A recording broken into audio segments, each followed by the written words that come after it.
ආයුබෝවන් ඉතින් හැමෝටම සුබ දවසක්.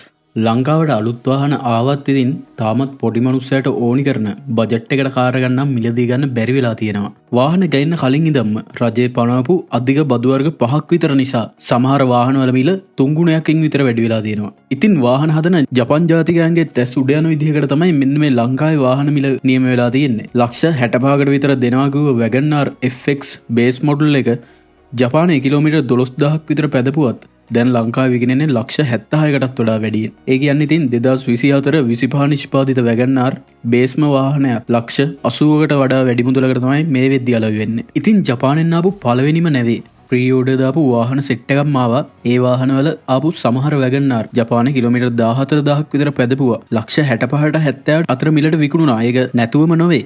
හැබැයි ඉතින් දැන් නම් මේ අලුත් වාහනවලුනුත් මාපියාවක් පටන් අරගෙන ඉවරයි. උදාහරණයක් විදිහට ගත්තොත් හිතන්න WagonR FX 2023 කාර් දෙකක් ආසන්න වශයෙන් මයිලේජ් තියෙන වාහනවල මිල ලංකාවේ තැන් කිහිපයක බැලුවොත් ලක්ෂ ගණන් වල සෑහෙන වෙනසක් තියෙනවා. එක තැනක ලක්ෂ 75යි නම් අනිත් තැන ඒ කන්ඩිෂන් එකේම තියෙන වාහනය ලක්ෂ 78කට 79කට විතර තමයි විකිනෙන්නේ. වාහන කොච්චර ලංකාවට ආවත් වැඩක් නැහැ. මේවට හරියටම මිල පාලනයක් තියෙන්න ඕනි.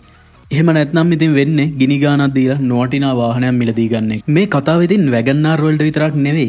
Alto, Yaris වගේ සාමාන්‍යයෙන් 1000cc වලට වඩා අඩු බජට් කැටගරි වාහන වලටත් වෙලා තියෙන්නේ මෙන්න මේ ටිකම තමයි. ඉතින් ඇයි ඔවුන් මේ බජට් වාහන ටිකම ටාගට් කරලා මේ වගේ අසාධාරණකම් සිද්ධ කරන්නේ?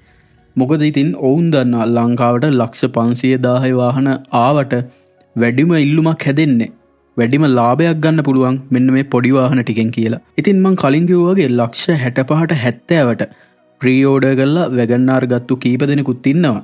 හැබැයි ඉතින් අපි වගේ දුප්පත් රටක හැමෝටම එහෙම ප්‍රී ඕඩර් කර වාහන ගෙන්වන්න හැකියාවක් නම් නැහැ. ගොඩක් අය මෙන්න මේ බජට් වාහනයකට වියදම් කරන්නෙත් දිවාරය නොබල මහන්සි වෙලා උපයපු සල්ලි.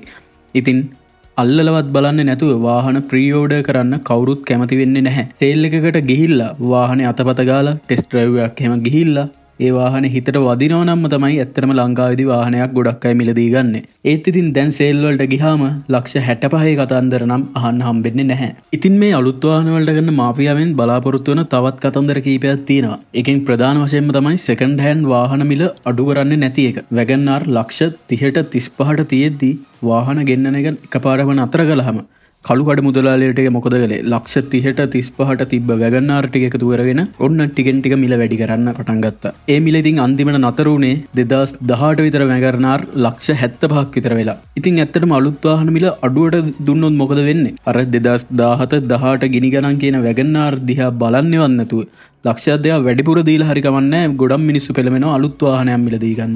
කොහොම වුණත් ඉතින් අද වෙන විට සෙකන්ඩ් හෑන්ඩ් මාකට් එකේ WagonR FX සාමාන්‍යයෙන් 2016 17 වගේ නිෂ්පාදිත වාහන විකිනෙන්නේ ලක්ෂ 55ත් 60ත් අතර. ඉතින් මේ වගේ නොවටිනා මිලකට යන්න තව එක හේතුවක් තමයි ලංකාවේ WagonR කිව්වම මිනිස්සු ආගමක් විදිහට සලකනවා. ඇත්තම කතාව නම් ඉතින් මේ වගේ ගිනි ගානකට කිසිම තේරුමක් නැති වාහනයක් තමයි මේක. ඉතින් මේ ගානට එන WagonR වලට සාපේක්ෂව සෑහෙන ඔප්ෂන් වැඩි. එච්චර ඉතින් ප්‍රසිද්ධ නැති වාහන සෙට් එකකුත් මාකට් එකේ ඕනි තරම් තියෙනවා. අර මං කලින් කිව්ව අධික ජනප්‍රියතාවය නිසාද මෙන්න මේ කියන WagonR මිලට සෑහෙන්න බලපානවා. කොහොම වුණත් ඉතින් දැන් නම් වාහන ආනයනකරුවොත් හිතෙන කතන්දර තමයි කියන්නේ.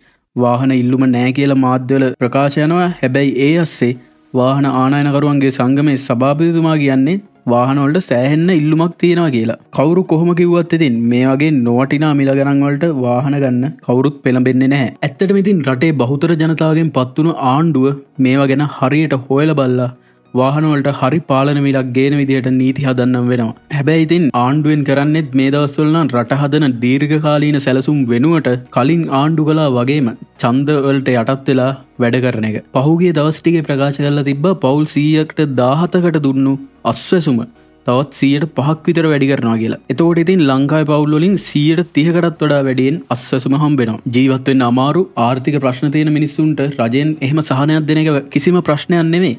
හැබැයි ඉතින් ඔය අස්වැසුම ගන්න අයගෙන් ඇත්තටම එහෙම ලබන්න සුදුසු අය කීයෙන් කීය දෙනාද ඉන්නේ කියලා ඔයාලම් පොඩ්ඩක් හිතලා බලන්න. අමාරුවෙන් ඉගෙනගෙන ජොබ් එකක් කරලා ගන්න පටියනුත් ගානක් ආණ්ඩුවට දීලා වාහනයක් ගන්න ගියාමත් මෙන්න මේ වගේ අධික ටැක්ස් ප්‍රමාණයක් ගෙවන්න වෙලා තියෙනවා දැන්. අලුත් ආණ්ඩුව පත් වුණු ගමන් සියල්ල හරිගස්සන්න ටික කාලයක් යනවා තමයි. හැබැයි මේ ගහලා තියෙන අධික බදු නම් පොඩි මිනිස්සුන්ට දරා ගන්න සෑහෙන්න අමාරුයි. ඉතින් ඔයාලගේ අදහසුත් පල්ලෙහෙන් කමෙන්ට් කරගෙන යන්න.